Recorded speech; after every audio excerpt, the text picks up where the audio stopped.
Namo Phat. Good morning. Thank you for joining me for a daily practice check-in. Listen, listen, listen.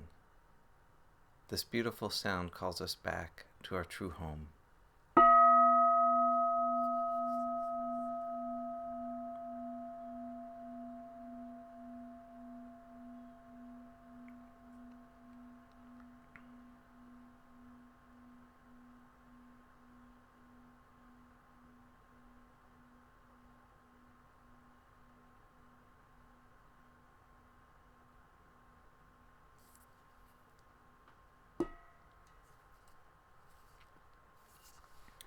The fourth mindfulness training.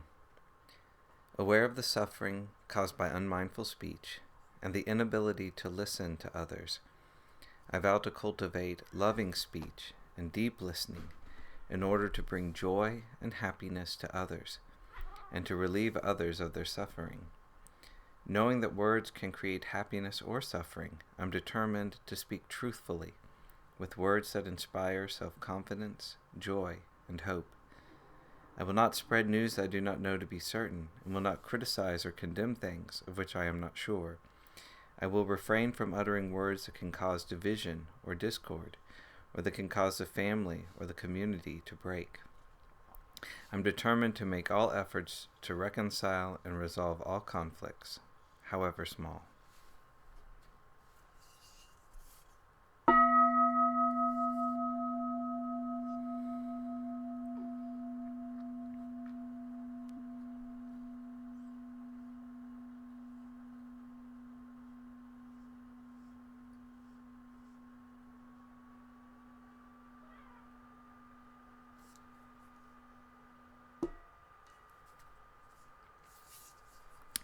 We're reading a Dhamma talk by Ajahn Metta called The Gradual Path, and it's from a book by the nuns of Amaravati called The Body, Dhamma Reflections on Aging, Illness, and Death.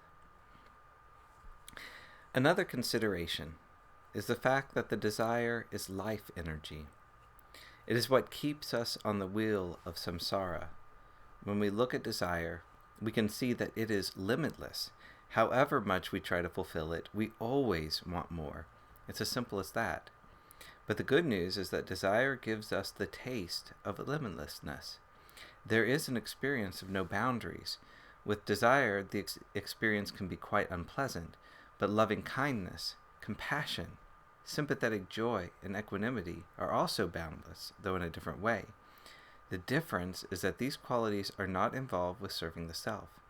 The limitlessness of desire, on the other hand, aims to fill the bottomless hole of the self, trying to generate itself again and again.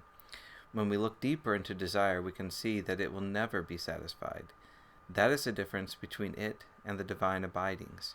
They bring us to the experience of fullness and wholeness, while desire does not bring lasting satisfaction or completeness, and so therefore it needs to be abandoned.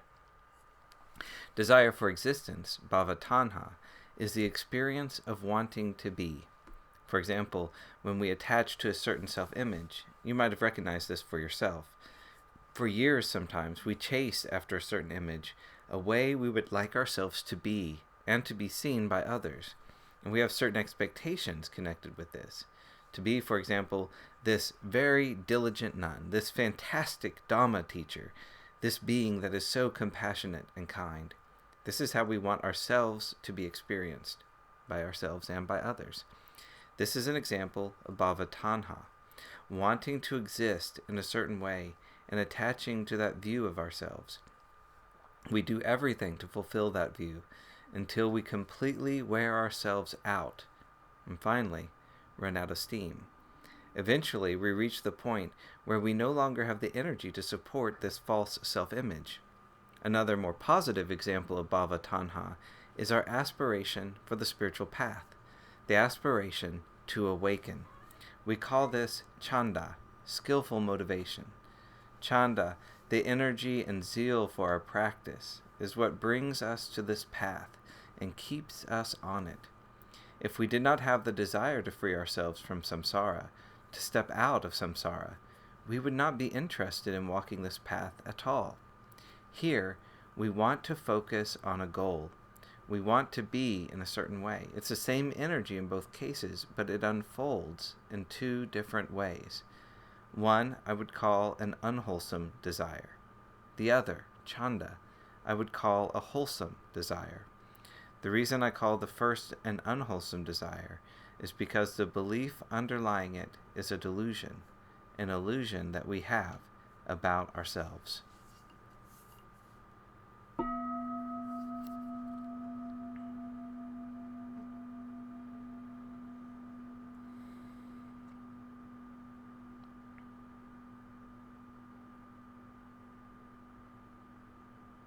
May all beings be well. May all beings be happy. May all beings be peaceful. Sadhu, sadhu, sadhu.